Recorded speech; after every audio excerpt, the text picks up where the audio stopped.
Iniciando então, meus amigos, o nosso estudo do Livro dos Espíritos, livro terceiro das Leis Morais, o capítulo número 11, Lei de Justiça, Amor e Caridade, e nós vamos estudar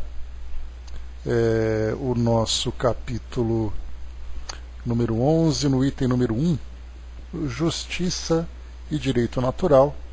Nós seguiremos no item número 2, Direito de Propriedade, Roubo, número 3, Caridade e Amor ao Próximo, e 4, Amor Maternal e Filial. Então esse será aqui o nosso roteiro de hoje. Como eu comentei com vocês então, como eu trouxe para nós aqui na nossa introdução, Lei de Justiça, Amor e Caridade seria a lei que sustenta a nossa relação numa vida, na vida dentro de uma coletividade. Somente teremos uma convivência harmoniosa se nós vivermos dentro de um padrão de justiça, se nós tivermos amor por nós e pelo ambiente onde nós vivemos, e a caridade, que é essencial, que nos permite sempre, numa condição melhor, ajudar aqueles que se encontram numa condição inferior, numa condição pior. Então, justiça, amor e caridade, sem esses três elementos, a nossa vida certamente estará fadada ao sofrimento e não teremos também a própria condição de sustentação da nossa existência sem essas três virtudes, Então, o primeiro item, justiça e direito natural. Nós lembramos então que antes de estudarmos esse tema, bom dia Marion, nós tivemos lá no início desse livro terceiro, As Leis Morais, o primeiro capítulo, nós vimos sobre a lei divina ou natural, ou lei natural. E aí então nós vimos sobre os caracteres da lei natural, o conhecimento da lei natural. Só para a gente poder lembrar aqui, Kardec, ele então classificou esse capítulo que trata das leis naturais. Então primeiro ele colocou o que se deve entender por lei natural.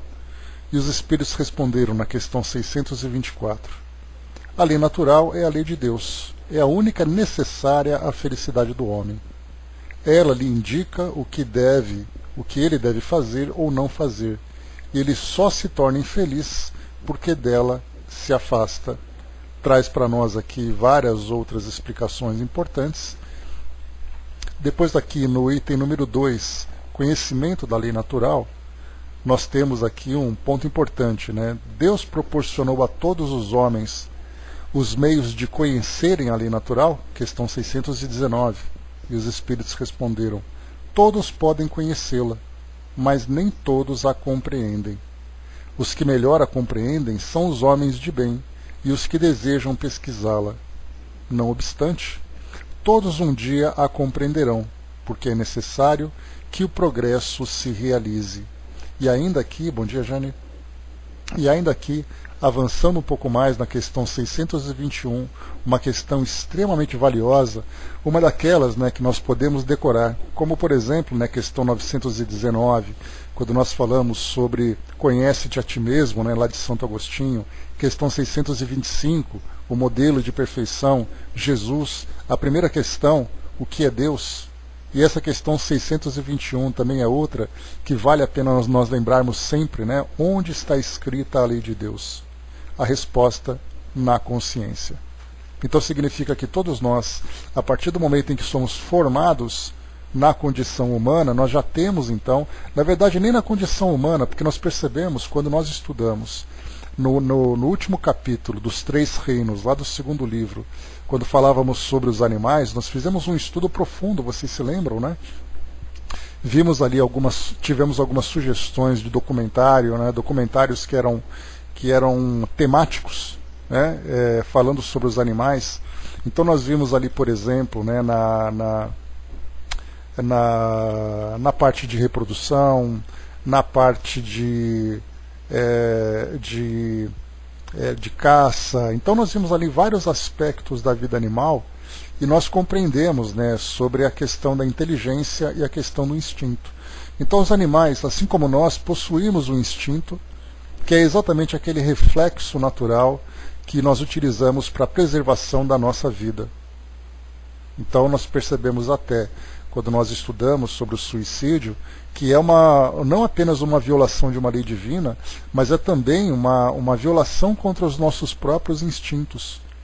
Porque se eu tenho um instinto de sobrevivência e eu mesmo pratico a autodestruição, significa que eu estou violando a minha própria consciência, né? Então, nesse caso, nós vemos ali todos os extremos e tudo mais, mas não é o caso do nosso estudo de hoje. Mas nós vemos então o instinto de autopreservação, aquele que nos leva àqueles impulsos naturais da nossa preservação, e temos também a inteligência. A inteligência é que ela se manifesta, né, na sua plenitude, aqui pelo menos no nosso mundo, aqui no reino hominal, mas nós vemos a inteligência também se manifestando, ainda que seja de uma forma bastante primitiva, nos seres dos reinos inferiores.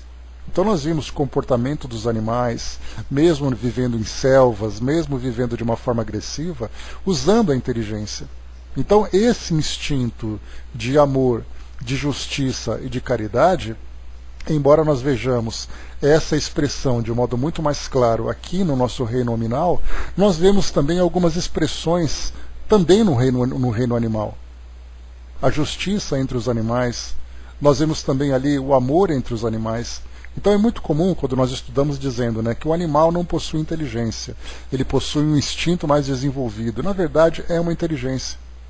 Só que inteligência numa categoria diferente, assim como também nós temos uma dificuldade de nos ajustarmos, né, com algumas expressões dizendo, por exemplo, o homem é um espírito, o animal ele não é um espírito, ele é um princípio inteligente. Na verdade ele é um espírito também, só que com uma estrutura diferente e com um grau de evolução diferente.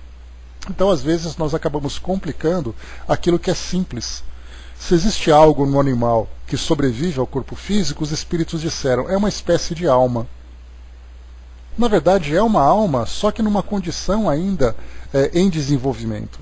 Então nós vemos assim que todos esses elementos hoje, que nós observamos, que ficam registrados na nossa consciência, no caso da lei de Deus, elas também ficam registradas na consciência desses animais, na mente desses animais, mas de uma forma muito fragmentada e numa forma muito primitiva. Porque a gente lembra que a natureza não dá saltos, então não significa que quando nós chegamos na condição hominal, nessa condição humana que nós temos hoje, que de repente nós temos ali carregado na nossa mente, né, coloca-se ali um pendrive e carrega um novo programa no computador. E na verdade não, esse programa vem se desenvolvendo durante muito tempo, e quando nós despertamos nessa condição humana, nós temos uma capacidade de processar com muito mais rapidez, com muito mais clareza, aqueles elementos que vêm sendo inseridos na nossa mente desde os reinos primitivos. Por isso então, inscrita na consciência, inscrita na mente. Alguns seres inferiores processam isso de um modo diferente e nós processamos de um modo muito mais claro. Lembrando sempre, né, que esse princípio inteligente do universo ele vai se desenvolvendo de uma forma gradual e de uma forma linear. Então nós não podemos simplesmente interromper essa linearidade dizendo que existe uma parte no reino animal e existe uma parte no reino hominal. Porque do contrário nós estaremos desprezando aquele elo que faz a conexão entre esses dois reinos. E nós estudamos sobre isso no livro A Gênese, quando falávamos sobre a gênese do espírito. Lembrando que quando nós tínhamos aqui no nosso planeta, naquela época primitiva, um mundo primitivo, né, onde acolhia aqueles seres ainda em desenvolvimento, nós tínhamos, de acordo com os fósseis que foram encontrados, aqueles hominídeos, que não eram animais e não eram humanos ainda. Então começavam a ficar em pé, começavam a demonstrar alguma habilidade. Então nós vemos o comportamento físico desses indivíduos, se eles têm habilidade ou se eles não têm habilidade. Falávamos sobre o intelecto, quando eles começavam, por exemplo, a desenvolver alguns utensílios, começavam ali a encontrar estratégias de sobrevivência. Mas nós começamos a ver também ali a consciência despertando. E se essa lei se encontra inscrita ou se encontra escrita na consciência, nós vemos então que esse despertar da consciência de um modo mais claro é exatamente ali o momento em que essas leis começam a se manifestar, mas mais uma vez, nos reinos inferiores, já que nós falamos de uma continuidade de desenvolvimento, existem também fragmentos que começam a despertar. Então, no reino animal, por exemplo, nós encontramos sentimentos de raiva, sentimentos de afeto, nós encontramos o medo. A inteligência, nós encontramos ali comportamentos desses indivíduos que mostram uma inteligência, ainda que não seja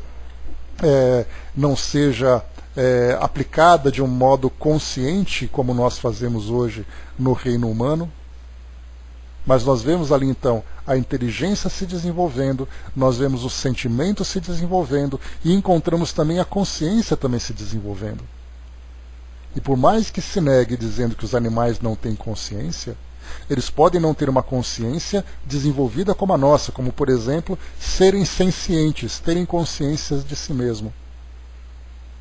Mas a partir do momento em que a inteligência começa a se desenvolver, eles começam a ter um entendimento da realidade que eles vivem, ainda que seja baseada na sua sobrevivência naquele momento, mas também essa consciência começa a despertar. Então nós vemos assim que desde a época mais primitiva desses princípios inteligentes, essas leis começam a ser escritas. E elas começam a ser percebidas conforme esse ser vai se desenvolvendo e passando de uma fase de transição do reino animal para o reino hominal de uma forma que nós não conhecemos. Os espíritos disseram a Kardec que isso acontece em outros mundos, mas nós lembramos sempre que desses mundos primitivos, o nosso planeta também já o foi. E os fósseis comprovam isso. Quando nós estudamos a Gênese e também estudamos aqui no Livro dos Espíritos esse momento de transição entre animais e humanos, nós tivemos a oportunidade de estudar aqui sobre os diversos fósseis que foram encontrados, as diversas estruturas hominídeas que foram encontradas, o modo como eles desapareceram a partir da seleção natural. Bom dia, Osmar. Então, se nós olhamos fisicamente, porque é muito curioso, nós temos hoje, por exemplo, a história, principalmente ali estudando a parte da pré-história, nós temos a arqueologia, nós temos ali também a própria antropologia, que vai estudando o comportamento dessas sociedades primitivas, mostrando qual é a cultura, qual é a inteligência, o grau de inteligência que eles possuem, o modo de vida. Se nós encontramos então todos esses detalhes, nós não podemos negar que a consciência também se encontra nessa fase anterior. Então, muito bem, se encontra inscrita na consciência, e isso vem desde as épocas mais primitivas. Aqui, por exemplo, na questão 621A, complementando essa anterior, desde que o homem traz na consciência a lei de Deus, que necessidade tem de lhe a revelarem? Ele tinha esquecido e desprezado, quis Deus que ela fosse lembrada. E avançando um pouco mais aqui também, numa outra questão, deixa eu ver aqui, trazendo para nós os vários modelos, inclusive falando aqui sobre Jesus. E depois aqui no item número 3, desse primeiro capítulo falando sobre a lei natural, nós temos aqui o item o bem e o mal. Aí nós falamos do bem e o mal diretamente relacionado com lei de justiça, amor e caridade. Que definição se pode dar à moral? Questão 629. A moral é a regra da boa conduta e, portanto, da distinção entre o bem e o mal.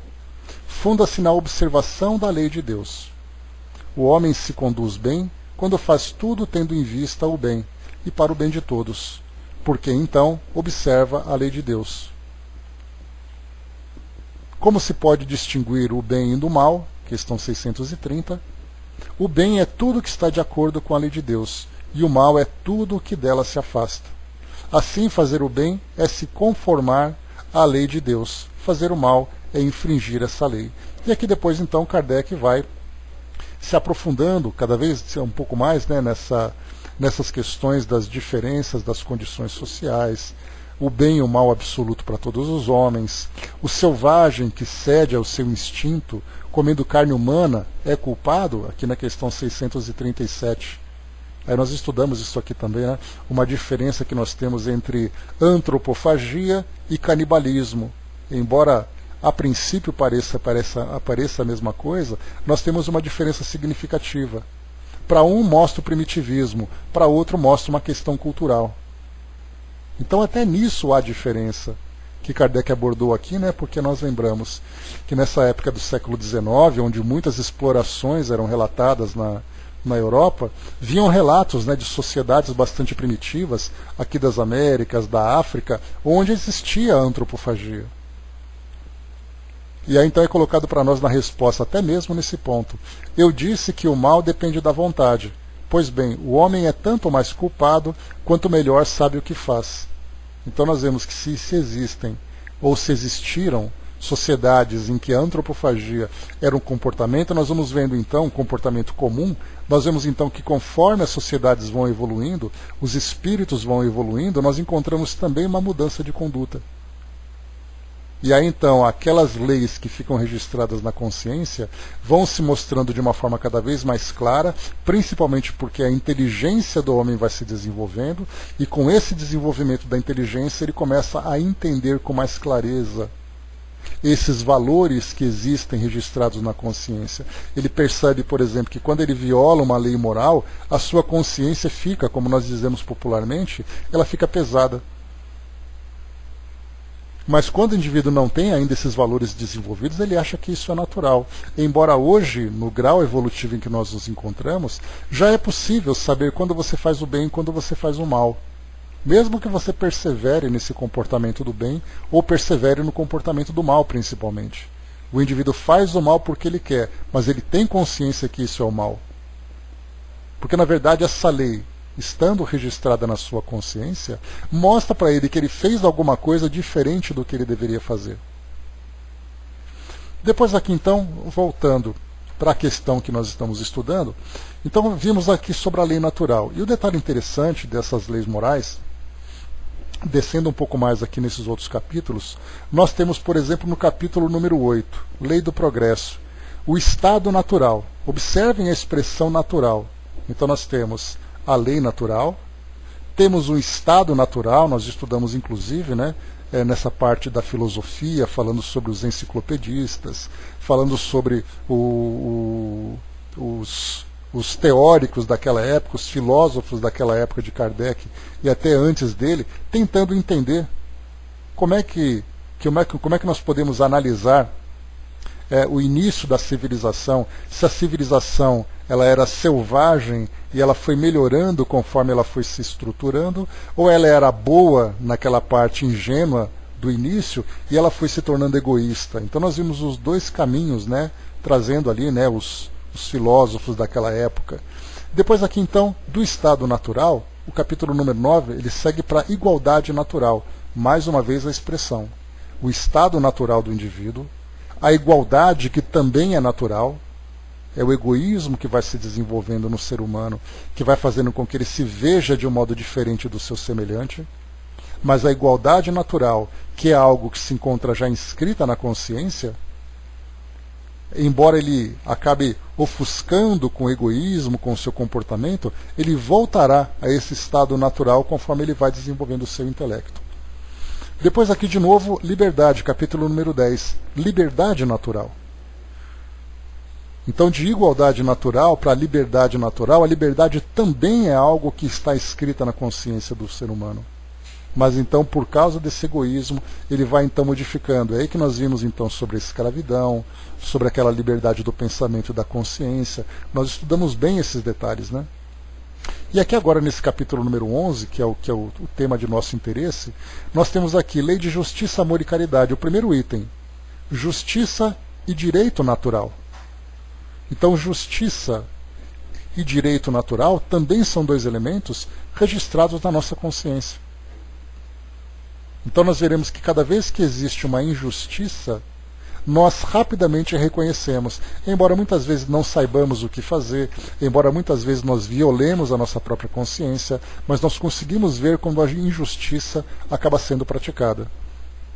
Então aqui nesse item número 1, Lei de Justiça, Amor e Caridade, Justiça e Direito Natural, nós vamos iniciar então aqui na questão 873. Lembrando que nós estamos retomando o nosso estudo do Livro dos Espíritos, né, depois do nosso recesso. Então, 873. O sentimento de justiça é natural ou resulta de ideias adquiridas? A pergunta de Kardec é muito interessante, porque ele pergunta para nós assim, se desde o princípio nós trazemos esse sentimento de justiça, ou nós vamos aprendendo isso com o tempo por uma questão cultural. Se nós vivemos numa sociedade, por exemplo, em que existe ali um senso de justiça, naturalmente, pela convivência, pela educação que é recebida, pelo comportamento daquela sociedade, esse conhecimento é transmitido. Então, isso, se nós considerarmos, significa que se eu estiver numa sociedade em que não existem esses valores, significa que eu também vou me tornar uma pessoa injusta? Então, é natural ou é uma ideia adquirida? A resposta dos espíritos: é de tal modo natural que vos revoltais ao pensamento de uma injustiça. O progresso moral desenvolve-se sem dúvida esse sentimento, mas não o dá. Deus o pôs no coração do homem. Eis porque encontrais frequentemente entre os homens simples e primitivos noções mais exatas de justiça do que entre pessoas de muito saber. O detalhe interessante que nós vemos nessa situação é que, como eu falei para vocês, lá no início do reino animal, por isso que é importante a gente ver isso, essa linearidade, esse desenvolvimento, quando nós vemos, por exemplo, o que é o senso de justiça? Em que situação nós podemos ver esse senso de justiça? Quando o mais forte protege o mais fraco. Esse é um exemplo de situação de justiça. E quantas vezes nós vemos em documentário um animal mais forte protegendo o mais fraco? Aí vai dizer assim, mas isso é um comportamento instintivo. Exatamente. Aquilo que nós chamamos de instinto não deixa de ser um elemento de inteligência num processo ainda germinativo. Mas aquilo que nós chamamos de instinto, quando nós dizemos, principalmente nós que somos espíritas e estudamos esses temas, nós fazemos uma diferença entre instinto e inteligência. E nós não consideramos o instinto como uma inteligência. Mas é uma inteligência primitiva, conforme os espíritos já disseram. Então, se um animal selvagem, tem até um vídeo bem interessante que é postado nas redes sociais, que mostrava acho que foi um tigre, um leopardo, que pegou um filhote de macaco e levou para cima de uma árvore para proteger de hienas que queriam comê-lo. E aí então ele ficava protegendo, por incrível que pareça, contrariando todo o instinto selvagem de um felino, que encontraria naquela presa um alimento muito fácil. Mas ele pegou e protegeu esse animal de outros. E a pergunta é, por que ele fez isso? Nesse caso, né, Brás, esse instinto das mães não deixa de ser, de uma forma germinativa, esse sentimento de proteção, esse sentimento de afeto, porque não se pode mais negar que os animais têm afeto uns pelos outros, e até mesmo, né, para quem tem animais domésticos, sabe como é isso. O animal que gosta do seu tutor, né? A gente costuma dizer do seu dono, né? Mas a gente fala do seu tutor. A alegria dos animais, a segurança que os animais sentem ao lado dos seus tutores, enfim. São sentimentos que estão em processo de desenvolvimento. E junto com esses sentimentos, esse sentimento de justiça também se encontra. Nesse caso, o mais forte protegendo o mais fraco. Aqueles casos que nós vemos de um animal levando alimento para outro animal. Ah, não, isso é tudo instinto. Então a gente acaba colocando elementos que são importantes, que são profundos e que são complexos nessa fase inicial do desenvolvimento desses espíritos, desses princípios inteligentes que são espíritos na condição animal, e nós colocamos num pacote, amarramos, carimbamos como isso tudo é instinto, e não é. Simplificar a complexidade desses elementos que começam a surgir na formação desses espíritos seria um grande erro, porque nós perdemos a oportunidade de nos aprofundar na origem de tudo que nós somos hoje. Então, esse sentimento de justiça, né? Exatamente, Jane, essa questão da razão também, a gente diz assim, os animais não têm razão, somos nós que temos razão. Mas, na verdade, como o desenvolvimento todo é linear, muitas vezes nós encontramos essa razão num estágio inicial e nós achamos que não existe. Assim como já aconteceu em debates calorosos no meio espírita, dizer que os animais não tinham sentimento, que os animais não tinham inteligência, que os animais não tinham razão, que os animais não tinham consciência. Mas quem somos nós para sondar exatamente os elementos que formam esses espíritos nessa jornada inicial, se nós não conseguimos nem compreender os nossos próprios elementos? Então tudo começa com essa somatória, juntando o sentimento, a consciência de justiça, o afeto, o intelecto. Eles são estimulados por situações, situações que os forçam a uma sobrevivência, e a tentativa de encontrar uma solução é que vai fazendo com que eles sejam impulsionados para esse progresso. Não tenho dúvidas, quando nós estivermos no plano espiritual, e estudantes e curiosos como nós somos, começarmos então a pesquisar sobre a formação desses espíritos e entender exatamente o que se passa na mente deles, naquele comportamento que eles têm, no que eles sentem, no que eles buscam, na forma como eles se desenvolvem, nós ficaremos bastante surpresos. E bastante constrangidos também por simplificarmos um processo que é altamente complexo. E lamentavelmente nós encontramos todos esses que pensam dessa forma. Questão 812. Deixa eu voltar aqui para achar, Jane. 812, só um instantinho. Qual capítulo que é, por favor?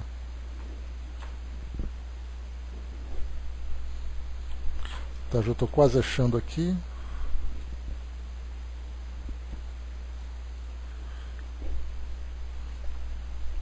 (812), deixa eu ver aqui, pera lá. Achei aqui, 812.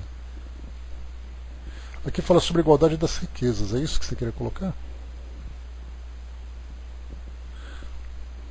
Igualdade das riquezas.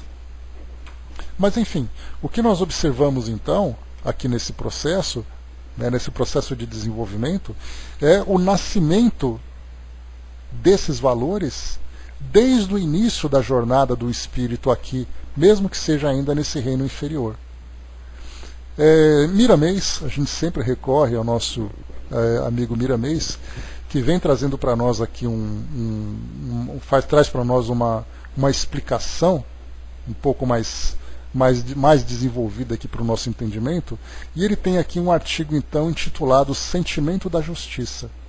Vamos então aqui, esse é um texto do Livro dos Espíritos comentado, aqui no site ou livro dos espíritos comentado.com. Então, sentimento de justiça. A justiça se encontra nas leis da natureza, onde ela se expressa com maior fulgor. No entanto, pode ser e é copiada pela sensibilidade humana. Todo ser humano sente um impulso de revolta ao deparar com uma injustiça, seja com criaturas humanas, com animais, ou mesmo em se agredindo a natureza. Principalmente nessa época, nós vemos claramente esse sentimento de revolta nas mais variadas situações. De crueldade, nós temos ali esses incêndios, nós temos ali todas esse comportamento humano tão deplorável que nós vemos, muito mais do que o comportamento humano que chama atenção, a indignação das pessoas, a revolta das pessoas mostra exatamente a manifestação clara do que é esse sentimento de justiça que existe dentro de nós. O que cada um vai fazer com esse sentimento, se você vai tomar uma atitude, se você vai guardar para você, cada um tem ali a sua motivação e tem ali as suas iniciativas. Mas o importante nós percebemos a existência desse sentimento. De vermos a violência urbana, principalmente envolvendo seres mais frágeis, como é o caso das crianças, crime envolvendo crianças, agressões, isso, aquilo. Esse sentimento que brota em nós é exatamente esse sentimento de justiça. De um modo muito mais claro. O Brás colocou assistindo ao incêndio, ao incentivo de destruir as reservas, eu penso nos animais. Todos eles, Brás? Um ponto importante, Brás, que você colocou, é que muitas vezes tem pessoas que colocam frases, por exemplo. Tem uma frase que é muito comum, você já deve ter ouvido falar, que acaba sendo assim bastante triste, de ver as pessoas pensando dessa forma, né? Elas dizem assim: quanto mais conheço o ser humano, mais prefiro os animais. Ou seja, né, a pessoa prefere então dar atenção aos animais que ela considera mais frágil e desprezar o ser humano. E nessa época que nós vivemos, muitas pessoas acabam se confinando dentro de seus lares, de suas casas, convivendo com animais de estimação e simplesmente ignorando toda a sociedade à sua volta. E ela pensa assim: não, mas eu faço isso porque eu quero proteger os animais. Mas aí então ela não pensa na sociedade, no ser humano, no semelhante, que também precisa de proteção. Então nós vemos ainda que esse sentimento de justiça que existe dentro de nós, como nesse caso que você colocou, Brás, né, dos animais, dos índios, mas nós vemos de um modo geral na sociedade, mas nós temos pessoas que se dedicam exclusivamente a uma luta pela justiça para uma determinada classe, para um determinado grupo, para um determinado tema, e deixa aberto, simplesmente despreza ou ignora todo o demais. Então nós vemos que esse sentimento de justiça em nós, embora provoque algum tipo de indignação, ele é ainda muito imperfeito. Porque o sentimento de justiça, ele deve englobar tudo aquilo que diz respeito à nossa vivência, como foi colocado para nós, seja com criaturas, com animais ou mesmo em se agredindo à natureza, como colocou para nós aqui Miramês. Se eu sou um indivíduo que fico indignado e que me mobilizo para tentar aplicar essa justiça, né, a justiça com características divinas, não com características humanas, em qualquer situação dessa, isso mostra que eu desenvolvo esse sentimento de um modo equilibrado. E não egoísta, porque é um egoísmo quando nós pensamos assim. Eu fico indignado com algumas coisas, mas com outras eu ignoro. Eu me preocupo, por exemplo, com o animal que sofre, mas eu desprezo aquele indivíduo que vive na rua. Não me incomodo com ele. E então nós vemos que a nossa justiça, assim como o amor que existe em nós, assim como a caridade também, aproveitando esses 3 itens desse nosso capítulo, para nós ele ainda é seletivo. Eu só amo algumas pessoas, eu só sou caridoso com algumas pessoas e eu só sou justo com algumas pessoas, com os outros não me importa. E isso faz parte desse processo de desenvolvimento. Nós poderíamos dizer que isso é errado. Na verdade, nós estamos ainda avançando. Já me colocou 812A, os homens se entenderão quando praticarem a lei de justiça. Então, enquanto essa justiça não for clara e não for global, nós viveremos ainda esses desentendimentos. E todo desentendimento, sem dúvida nenhuma, trará para nós um sofrimento. Diz aqui para nós Miramês ainda: toda e qualquer violência, em qualquer parte, causa revolta. Por que isso ocorre? É que a justiça se encontra irradiando onde se pode colocar a ponta de um alfinete quase invisível aos olhos humanos. Entre mentes, aí nós entramos aqui então, né, na parte complicada, né, porque a nossa consciência, ou como foi colocado pelo Espírito também, né, quando foi colocado na consciência ou no coração, tanto faz os dois textos, dá a entender que somos nós, como princípios inteligentes do universo, que temos registrados então essas leis divinas. Seria ali a nossa programação de fábrica. E a tendência que nós temos é desenvolver esse programa que se encontra guardado dentro de nós. Então, quando é colocado aqui, por que isso ocorre, é que a justiça se encontra irradiando onde se pode colocar a ponta de um alfinete. Ou seja, em qualquer lugar nós encontraremos ali a situação em que a justiça deve ser aplicada. Dudu colocou aqui, né, porque a justiça se confunde com vingança. Quando as pessoas falam, eu quero a justiça, na verdade, ela quer se vingar. Não, sim, Dudu. É porque a ideia de justiça para nós ainda, ela é uma visão bastante humana, bastante terrena. E ela está muito relacionada com crime e castigo. Dostoiévski, né, escritor russo, escreveu um livro sobre isso, né, crime e castigo. Então você tem o crime, como consequência você tem um castigo. Isso faz parte da natureza humana. Mas quando nós começarmos a ampliar a nossa visão e começarmos a entender esse amor universal, essa justiça universal, Aí então nós começaremos a entrar de fato em sintonia com essas leis naturais. Mas por enquanto, como nós estamos ainda muito presos ao mundo material e o egoísmo é um elemento muito forte dentro de nós, nós somos ainda, temos ainda uma tendência natural a interpretar essas leis divinas de acordo com os sentimentos que nós trazemos, que são sentimentos ainda bastante primitivos. Mas mais uma vez, isso não é motivo para condenar a sociedade. Porque quando nós estudamos que todos os seres estão em processo evolutivo e esse é o processo, essa é a etapa que nós vivemos hoje, esse é o estágio onde nós nos encontramos, nós compreendemos que ainda estamos assim, mas a tendência é sempre melhorarmos. E é como eu sempre falo para vocês, né? Pois é, né? É muito interessante, Marion, quando vemos assim esses escritores, né, quando nós vemos ali Shakespeare, como nós vemos ali Dostoiévski, como nós vemos outros grandes nomes da literatura mundial, é interessante que através das histórias que eles contam, nós analisamos o comportamento humano a partir da perspectiva de cada um. Então você vai vendo assim o indivíduo que vive tal experiência, de que forma que ele soluciona aquele problema, de que forma que ele cria o problema, quais são os valores que ele vai desenvolvendo, a gente vai tendo uma visão mais ampla e cada vez mais profunda da natureza humana. Só que ainda assim nós vemos que esses escritores trazem uma visão ainda bastante terrena, bastante limitada. Mas conforme nós vamos nos entendendo como espíritos imortais, a gente vai vendo que todos esses relatos dizem respeito a uma determinada fase da evolução humana.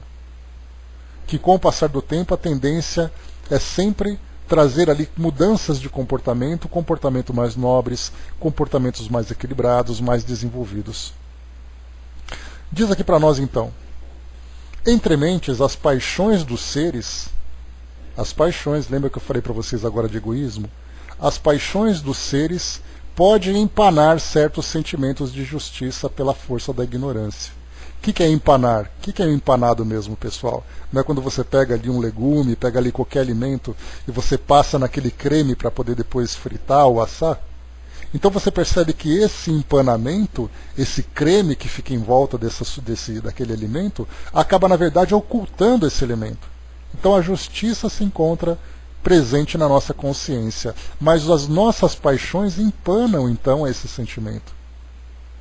Conforme o tempo vai passando, a gente vai deixando exatamente uma máscara, uma capa que acaba, na verdade, ocultando esses valores que existem dentro de nós. Por isso que eu falei para vocês que nós temos ainda sentimentos e valores muito seletivos. Então, nós não temos essa capa tampando completamente, ou tapando, completamente esses valores dentro de nós. Nós temos ali pequenos furos que vão mostrando uma certa claridade. Então eu tenho, como eu falei para vocês, nós temos ali aquele sentimento de justiça com uma criança, com um animal indefeso, mas quando eu olho para um criminoso, um indivíduo que cometeu um crime, um indivíduo público que pratica corrupção, um governante que estimula a guerra, aí justiça para ele não existe. Eu quero que ele seja punido, que ele sofra, que ele seja castigado. Então eu tenho esse sentimento de justiça para uns, mas eu não tenho para outros. E a gente pode colocar como referência o próprio Jesus. O que ele olharia? Quando ele olha, por exemplo, para um desses indivíduos que praticam crimes na nossa sociedade, será que ele vira as costas? Dizendo assim, não, esse aí tem que ser castigado mesmo, porque eu só vou proteger os fracos e inocentes. Na verdade, o sentimento de justiça, ele acaba se expressando ainda por formas que nós desconhecemos. Como será que são tratados pessoas que cometem determinados tipos de crimes numa sociedade já quase regenerada? Eu disse quase. Se é quase, é porque existem ainda alguns equívocos. Como esse indivíduo é tratado? Ele é punido ou ele é reeducado? Nós chegamos até a falar sobre isso ontem. Estudando o livro Ação e Reação de André Luiz, nós falávamos sobre o comportamento do indivíduo, o arrependimento, a culpa, os processos educativos, que infelizmente o indivíduo acaba sendo submetido às próprias criações. Mas da nossa parte ainda, somos ainda temos dentro de nós uma paixão tão poderosa que ele é capaz de nos cegar nesse sentimento de justiça. Então eu sou justo com uns, Sou justo em determinadas situações e em outras não. Mais uma vez, eu olho para o indivíduo assim na televisão, ele praticou um crime, ele é um traficante, ele é um corrupto, então ele que responda, ele que sofra. Mas espera aí, se o sentimento de justiça está dentro de mim, eu não sou um vingador, como o Braz lembrou ali, né, a questão da vingança. Eu tenho que encontrar formas de se aplicar essa lei, ainda que faça com que aquele indivíduo responda pelos crimes que ele cometeu, mas não pelo sentimento de vingança. Continua para nós aqui. Aliás, ontem por acaso, eu de novo estava assistindo ao filme O Senhor dos Anéis. É uma saga que eu gosto muito.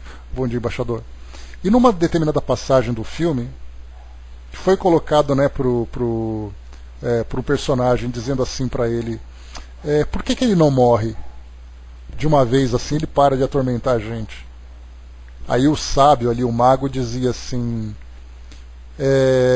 morrer, dar vida. Se você não é capaz de dar vida para alguém, você não tem o direito de tirar a vida de ninguém. Que tudo está dentro de um contexto. Mais ou menos com essas palavras. Depois eu vou pegar direitinho a legenda para pegar essa passagem completa para vocês entenderem. Então, nós não temos o direito de dar vida para ninguém, portanto não temos o direito de tirar a vida de ninguém. Mas esse desejo de tirar a vida é algo ainda muito presente, mesmo que seja de uma forma indireta. Eu posso não praticar o ato, mas eu sinto satisfação quando a coisa acontece. E isso mostra exatamente essas paixões que empanam o sentimento de justiça dentro de nós. A Jane lembrou aqui, chá de poejo é pior que chá de boldo, amarga. Assim são as pessoas que passam à nossa volta. Eu preciso aprender um pouco ali, eu preciso aprender um pouco aqui. E muitas vezes, Jane, infelizmente, para que a gente possa despertar o sentimento de justiça, há a necessidade de nós vivermos uma injustiça. Sofrermos, infelizmente, ou nós aprendemos pelo amor ou aprendemos pela dor. Muitas vezes, lamentavelmente, a dor é sempre a melhor professora para nós nessa fase em que nós nos encontramos. Mas continua dizendo para nós aqui então Miramês. Entre mentes, as paixões dos seres podem empanar certos sentimentos de justiça pela força da ignorância, de maneira que ela não flui da consciência para a razão, mas nunca deixa de se esforçar para atender aos urgentes casos do coração e da fé. Sabemos que o progresso moral desenvolve o sentimento de justiça, entretanto não o dá, como os espíritos disseram na resposta lá. Não é ele a sua sublime fonte. Então é interessante que ele diz assim para nós, o progresso moral, ou seja, conforme eu vou desenvolvendo os meus valores, eu não ganho o sentimento de justiça.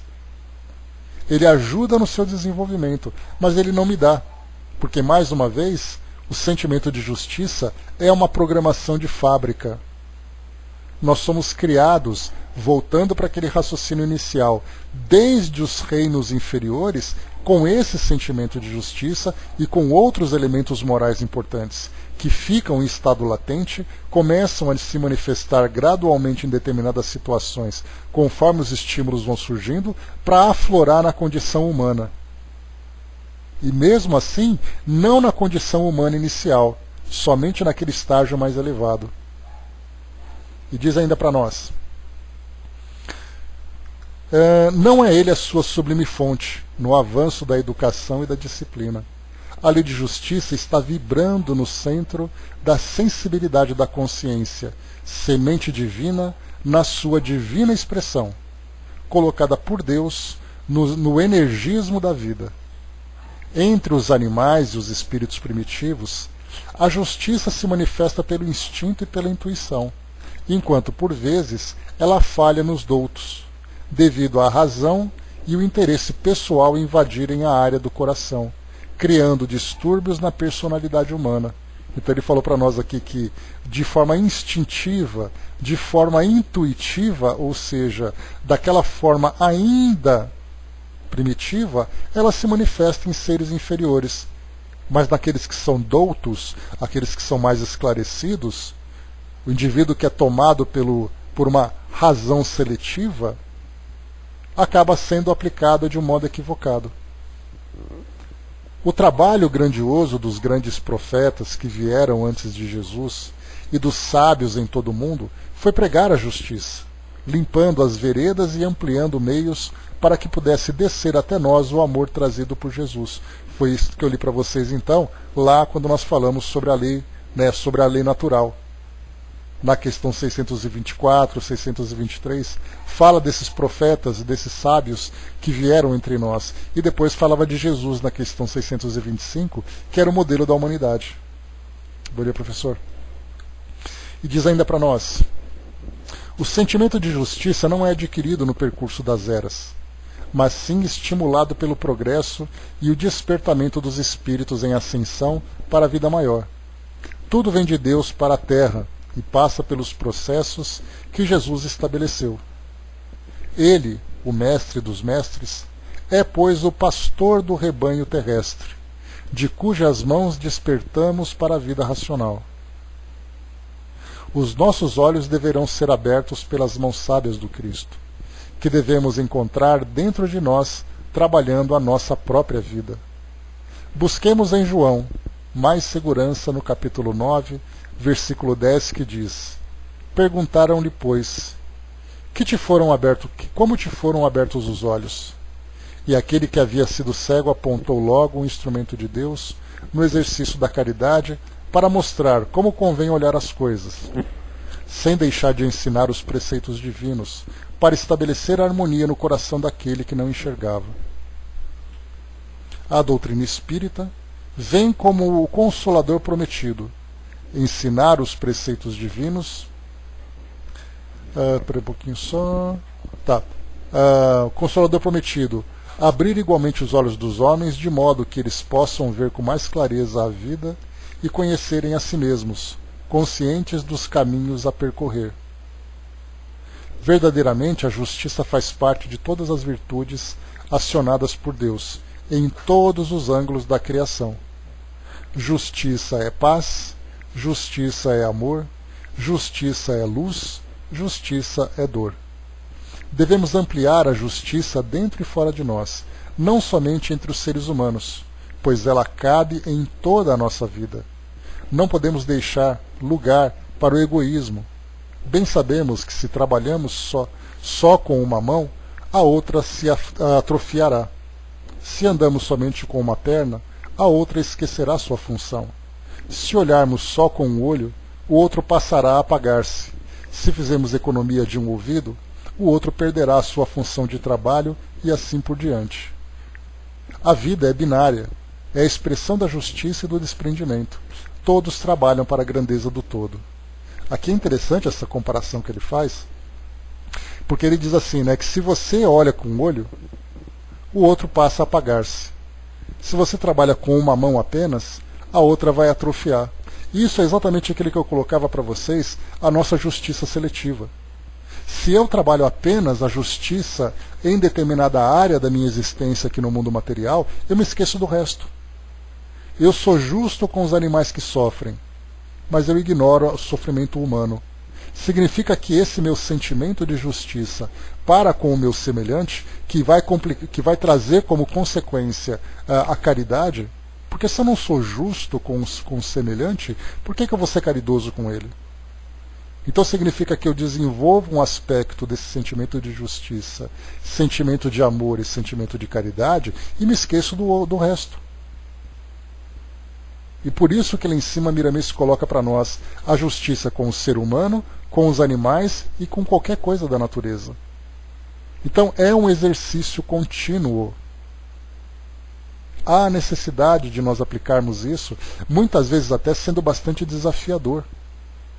Exato, Hermes, Então, esse conjunto de coisas, eles precisam esse conjunto precisa ser observado. Nós não podemos apenas fazer aquilo que nós gostamos. Porque existe uma diferença entre aquilo que eu quero e aquilo que eu devo. Por enquanto, nós estamos naquele estágio de fazer tudo aquilo que nós queremos fazer. Mesmo que seja ali coisas valiosas, mesmo que sejam ali iniciativas importantes e tudo, mas aquilo que eu não quero fazer, que ainda existe, eu vou deixando de lado. E há situações da nossa vida em que lidar com aquilo que nós não gostamos, aquilo que nós não queremos, é para nós um desafio terrível.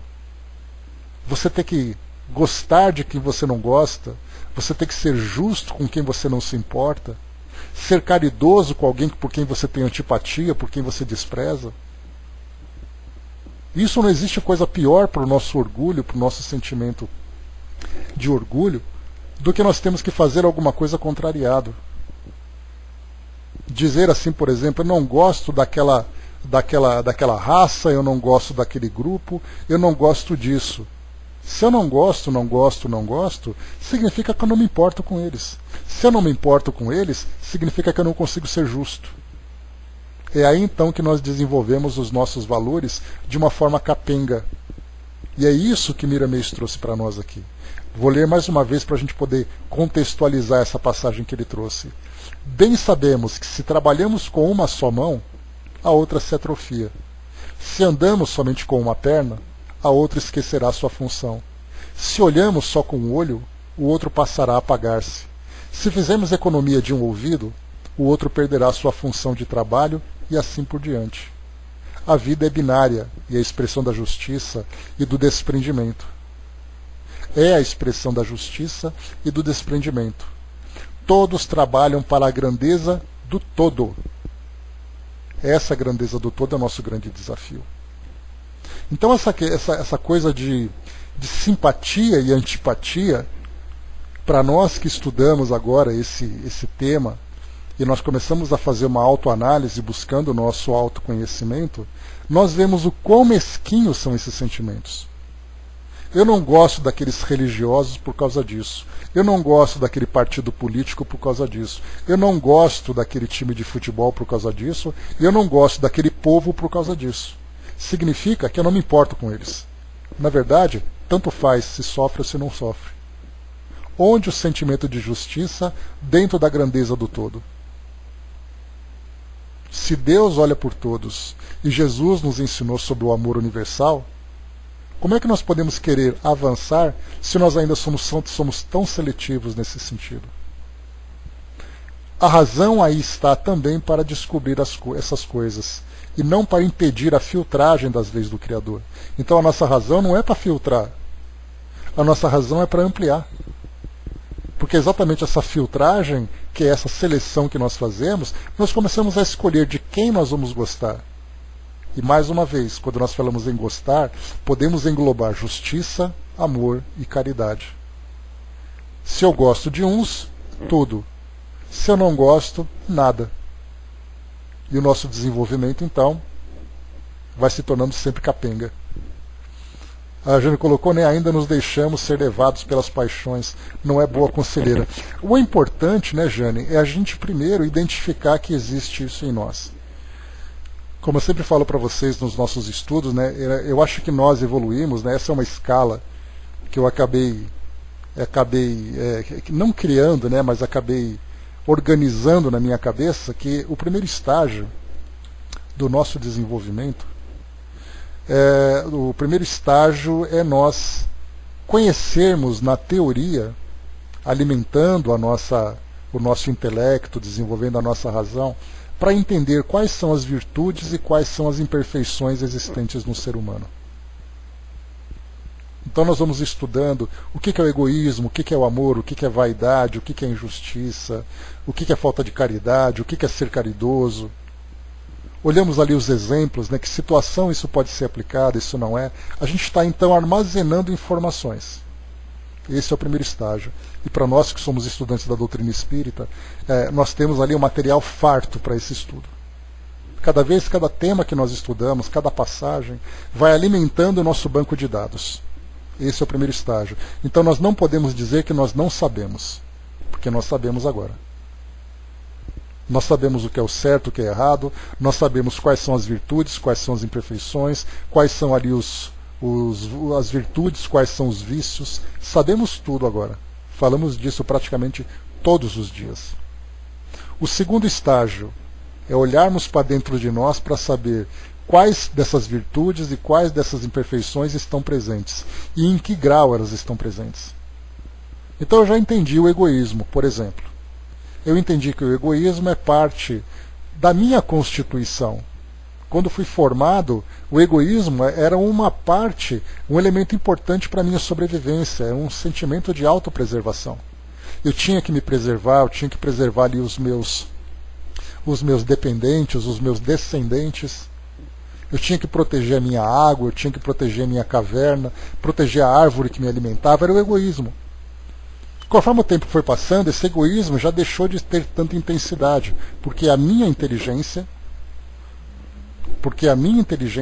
começava então a encontrar formas de diminuir a intensidade desse egoísmo. Hoje o egoísmo para mim ele ainda é presente, mas numa intensidade cada vez menor. Então, muito bem, primeiro estágio, conhecer. Segundo estágio, verificar dentro de mim o que existe ou não existe. E a terceira fase, que é mais complicada. Já que eu sei o que é certo e o que é errado, e eu sei o que existe dentro de mim de certo e de errado, a terceira fase agora é o trabalho de transformação. É a reforma íntima. Essa reforma íntima, que é esse trabalho interior, é a parte mais difícil. É o trabalho de renúncia, de esforço, de muito constrangimento, de grandes conquistas. Eis aí então todo esse processo. Essa é a luta mais complicada que nós estamos vivenciando. E por isso lá em cima, que a Jane colocou, ainda nos deixamos ser levados pelas paixões.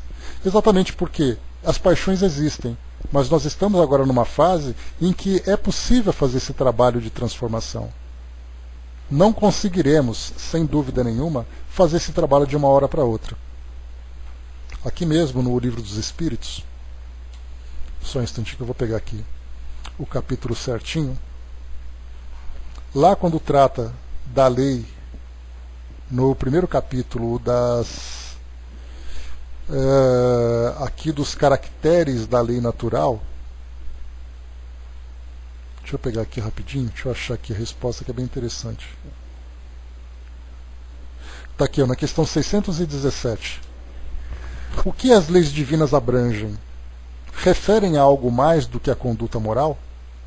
Todas as leis da natureza são leis divinas, pois Deus é o autor de todas as coisas. O sábio estuda as leis da matéria, o homem de bem as da alma e as segue. Questão 617a, essa que eu queria chegar. É dado ao homem aprofundar umas e outras? Sim, mas uma só existência não lhe é suficiente para isso. E Kardec então faz um comentário interessante. Que são de fato alguns anos para se adquirir tudo que constitui o ser perfeito, embora não consideremos mais do que a distância que separa o selvagem do homem civilizado. A mais longa existência possível é insuficiente, e com mais forte razão quando ela é abreviada, como acontece com um grande número. Entre as leis divinas, umas regulam o movimento, e as relações da matéria bruta. São as leis físicas. Seu estudo pertence à ciência. As outras concernem especialmente ao homem e às suas relações com Deus e com seus semelhantes. Compreendem as regras da vida do corpo e da vida da alma. São as leis morais.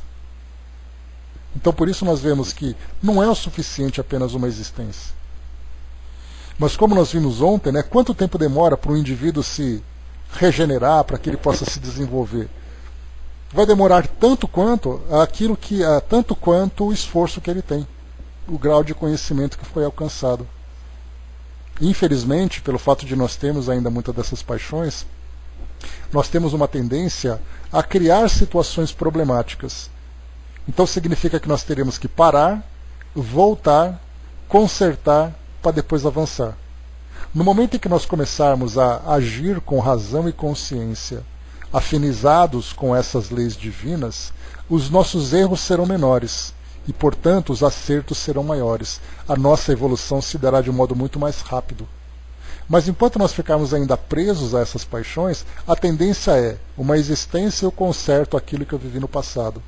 No presente eu crio uma situação problemática e a próxima encarnação vai ser para voltar de novo para consertar aquilo que está errado. Então é assim, um passo para frente, dois para trás, um para frente, dois para trás.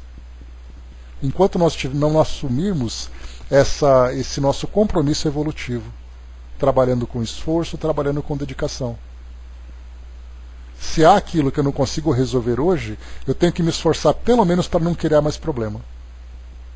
Então nós vamos adiando as reformas, mas não necessariamente trazendo mais problemas.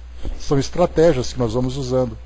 E enquanto isso, vamos usando então os modelos de virtudes que vão se apresentando para nós, trazendo ali ensinamentos, aprendizados importantes para a nossa mudança de conduta. Como diz aqui, a Jane colocou, Santo Agostinho no Evangelho, a Terra oferece um dos tipos de mundos expiatórios, exílio para espíritos rebeldes à lei de Deus, lutar com perversidade dos homens. Lutar com a perversidade dos homens. Então, quer dizer, nós estamos aqui hoje no mundo de provas e expiações, se nós ficamos indignados com todas as injustiças que acontecem aqui no nosso mundo, ótimo. Significa então que a nossa consciência vem sendo constantemente estimulada, provocada, para que a gente possa usar um esforço a mais para essa mudança de conduta. Agora, se mesmo diante de tudo que acontece de errado no nosso mundo, todas as injustiças da natureza, com os animais, nas nossas relações dentro da nossa sociedade, se tudo isso que me provoca não traz nenhum efeito, isso mostra o endurecimento em que eu ainda me encontro. Eis aí também, Hermes lembrou, muitas vezes por sermos também injustos, nos rebelamos com os outros, exatamente porque a justiça ainda não se torna muito clara. Mas a gente lembra, né, Hermes, a quem muito foi dado, muito será cobrado. Significa então que se nós alcançamos já um grau de conscientização para entender o que é o certo e o que é errado, cada injustiça que nós praticamos tem um peso dobrado. E aí esse peso vai duplicando, triplicando, e para nós que somos espíritas, que estudamos isso todos os dias, estudamos situações do mundo físico, estudamos situações do mundo espiritual, não dá para dizer que nós não sabemos mais. Então, para muitos, né, a ignorância é uma bênção. Para outros, a razão, a consciência é um tormento. Mas para outros, a conscientização e a razão é uma grande bênção que nós podemos utilizar. Avançando mais uma questão. Olha que nós ficamos apenas na questão 873, hein? Dá para a gente ter uma ideia aí do quão profundo é esse assunto, né? E olha que Kardec não trouxe muita coisa, né? Muitas questões aqui comparadas com outros temas. Questão 874. Se a justiça é uma lei natural, como se explica que os homens a entendam de maneiras tão diferentes, que um considere justo o que para o outro parece injusto? Aqui um exemplo que a gente pode lembrar, né? Por exemplo, situações práticas e provocativas, né? De um modo assim mais impactante, que muitas vezes a gente não tem nada a ver com isso, é dizer, por exemplo, assim, as mulheres são tratadas no Oriente Médio de um jeito que para nós é um absurdo. Para eles é natural. As mulheres usarem aquela burca, as mulheres não terem direito disso, não terem direito daquilo. Então nós vamos dizer, nossa, mas que absurdo, que injustiça. As mulheres sendo presas e apedrejadas por situações banais, que para aquela sociedade é um escândalo, para nós, né, é um escândalo, e por isso então a aplicação dessa lei é natural para eles. Para nós é uma injustiça. Ótimo. Já identificamos uma situação. Agora uma situação que vai nos provocar aqui na nossa sociedade. Para uns, matarmos animais para nossa alimentação é uma injustiça. Porque hoje nós temos ali uma facilidade muito grande para preparar o nosso alimento sem um sacrifício animal. Mas para a maioria da nossa sociedade, fazer aquele churrasquinho de fim de semana é uma coisa mais natural do mundo. Observem. Ou então, quando eu vou a uma loja e eu consumo um objeto que é extremamente caro, sendo que eu poderia pegar alguma coisa simples, enquanto eu saio na rua depois que eu passo da loja e vejo uma criança passando fome. Para uns, isso é justo. Para outros, é injusto. E aí então nós vamos percebendo que o nosso comportamento no nosso dia a dia, nós tropeçamos o tempo todo em justiças e injustiças, mas muitas vezes nós não nos damos ao trabalho de observar isso. É uma questão de cultura, Dudu, mas a cultura, o fato de ser uma questão cultural, não significa que eles estejam sendo devidamente, que eles vivenciem esses valores mais elevados do espírito. Ao estudarmos, por exemplo, né, eu cheguei a fazer um estudo sobre antropologia, e é muito interessante que eles não fazem julgamento de juízo, né? Eles não julgam se é certo ou se é errado, eles simplesmente analisam, no caso dos antropólogos, se aquilo que eles analisam o modo como eles vivem. Mas como nós entendemos a necessidade da evolução do espírito, mesmo que seja uma questão cultural, não deixa de ser primitiva diante desse processo de evolução. Como eu falei para vocês, lendo lá naquela questão do canibalismo, por exemplo, existe uma diferença entre canibalismo, que é um comportamento selvagem, e existe a antropofagia, que é cultural, que é você adquirir a força do seu oponente. É certo ou é errado? Não podemos julgar, podemos sim. Se nós analisarmos o comportamento do espírito, e a partir do momento em que nós temos padrões de valores com os quais nós podemos fazer comparações, nós vemos que é um comportamento ainda primitivo daquele espírito. E ele precisa evoluir. Então a gente vê algo gritante, como é o caso das agressões, das violências. A guerra é justa? É justa porque o outro praticou o crime. É justo por causa disso. É justo por causa daquilo. Nós vemos agora, né, um míssil teleguiado explodiu o carro daquele general lá no Irã. É justo isso? Para aquela sociedade americana é absolutamente justo, porque é considerado uma ameaça. Perante as leis de Deus, você explodir um semelhante dentro de um carro é justo? Obviamente que não. Então nós vemos assim que muito, mas muito do nosso comportamento nós vamos encontrar questões de justiça e injustiça, dependendo da perspectiva de cada um.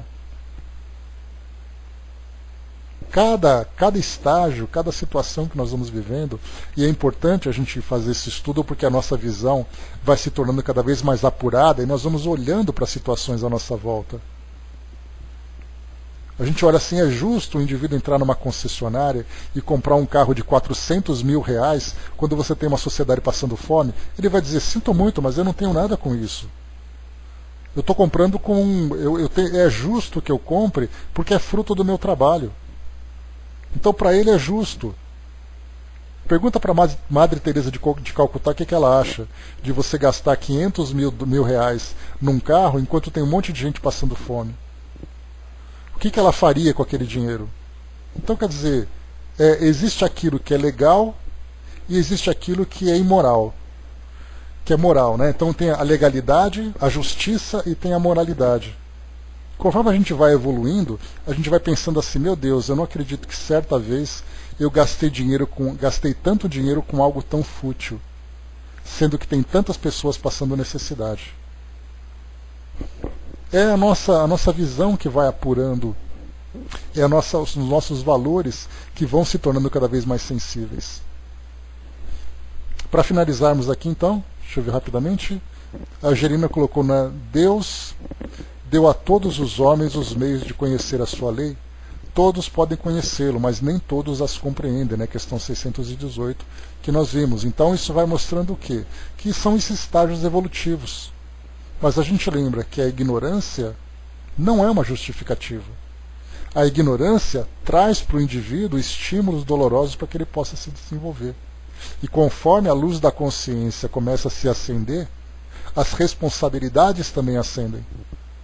A Jane lembrou, você acha que estamos sendo lapidados por reencarnar aqui? Acredito que não, o Oriente Médio nos aguarda, né?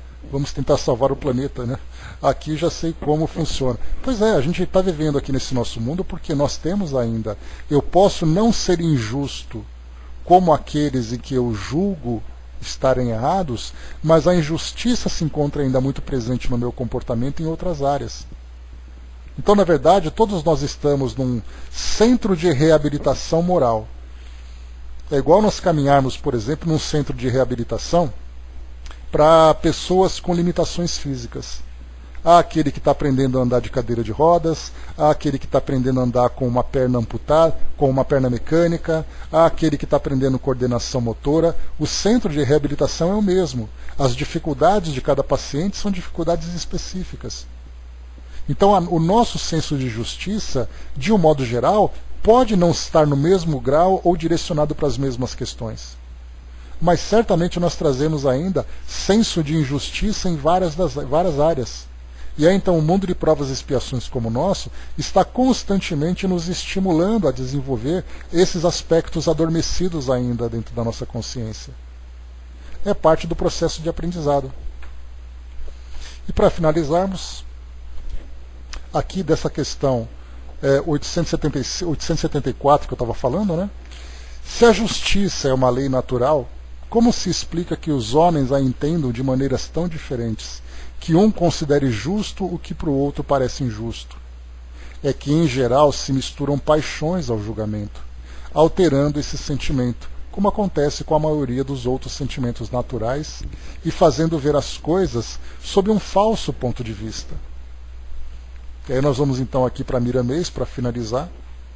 Prisma falso é o título do artigo que ele publica aqui no Livro dos Espíritos comentado. Diz assim: é fácil para o espírita compreender o porquê da desarmonia das mentes humanas. Todos os encarnados estão em processos diferentes de despertamento espiritual, cujos caminhos devem ser trilhados, pois são neles que se buscam as experiências para o verdadeiro conhecimento. Nada se perde, não nos cansamos de escrever essa frase, para melhor entendimento da verdade. Ou seja, né, até mesmo o sofrimento para nós, ele é um aprendizado, nada se perde. Como conhecer e buscar a luz, se não se conhecem as trevas? Como amar sem experimentar o ódio? Como combater o egoísmo quando se desconhece o valor do desprendimento? Nessa linha de entendimento, nesses fatos indispensáveis ao aprendizado, é que nos libertamos das amarras do orgulho e das paixões inferiores, que nos prendem a alma, esquecendo-nos de Deus. O falso é uma afirmação da existência do verdadeiro, e a mentira nos fala da verdade. Essas contradições nos impulsionam para Deus. Como contradizer Deus se Ele é nosso Pai, a inteligência suprema, o Criador de todas as coisas? É o único que sabe e tudo emana dele, e em se sustentando a vida.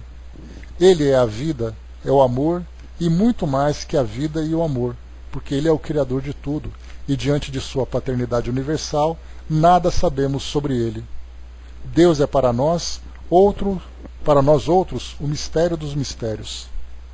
Quando o sentimento de justiça se mistura com as paixões humanas, se enfraquece, passando a alma a esquecer essa força poderosa que sustenta a própria vida.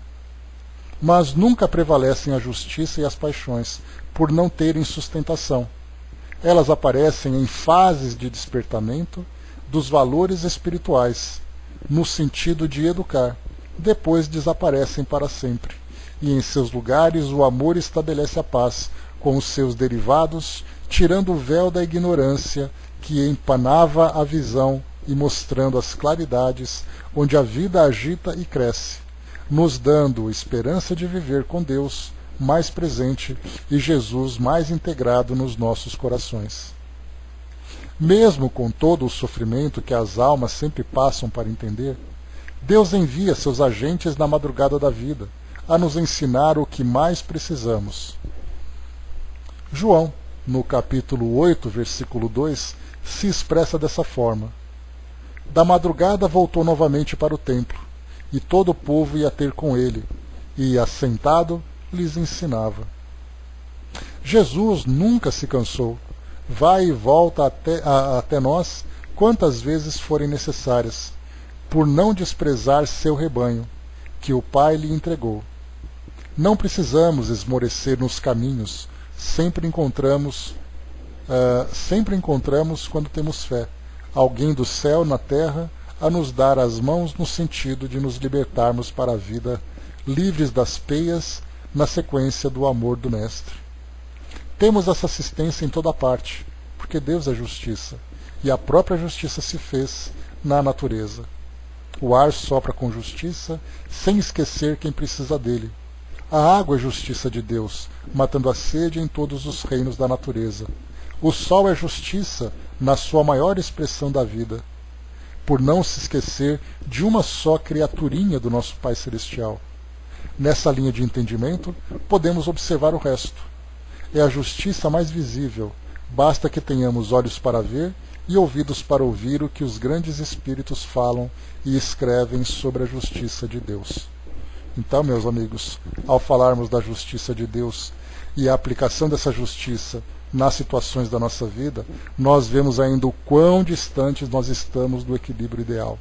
Mas o fato de nós percebermos essa distância já é significativo, porque nós temos o objetivo, sabemos a distância e já começamos a mensurar o esforço necessário para alcançarmos essa mudança.